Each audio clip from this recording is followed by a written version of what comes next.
रुकन कानून साज कौंसिल बीआरएस कलवा कुंटला कविता ने कहा कि तेलंगाना में बंजारा बिरादरी की जिंदगियों में जो मुस्बित तब्दीलियां आई हैं वो बीआरएस पार्टी और उसके अजीम रहनुमा चंद्रशेखर राव केसीआर की दूरअंदेश क़यादत का नतीजा है। कविता ने अपनी रिहाइशगाह पर ऑल इंडिया बंजारा समाज के पेशवा पौरा देवी पीठ के महामंडेश्वर संत श्री चंद्रशेखर महाराज के इस्तकबाल के मौके पर इन ख्यालात का इजहार किया। उन्होंने महाराज का रिवायती अंदाज में पुरतिपाक खैर मकदम किया और उनकी दुआओं को अपनी पार्टी और रियासत के लिए खुश आइंद करार दिया।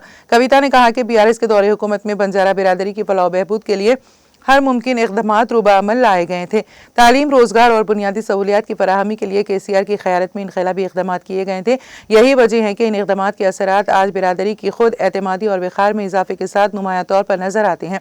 उन्होंने कहा कि एससी तबके के लिए 10% रिजर्वेशन देना एक जुर्रतमंदाना और तारीखी फैसला था जिसका सेहरा सिर्फ केसीआर के सर जाता है। बंजारा बिरादरी की शान, आत्मा, गौरव भवन और 3000 से ज़ायद तांडों को ग्राम पंचायत का दर्जा देना भी बीआरएस हुकूमत की संजीदा और अमली पॉलिसियों का सबूत है। कविता ने कहा कि हिंदुस्तान की तारीख में पहली मर्तबा संत सेवालाल महाराज की जयंती को सरकारी सतह पर मनाने का फैसला भी बीआरएस हुकूमत के तहजीबी शऊर की अलामत है।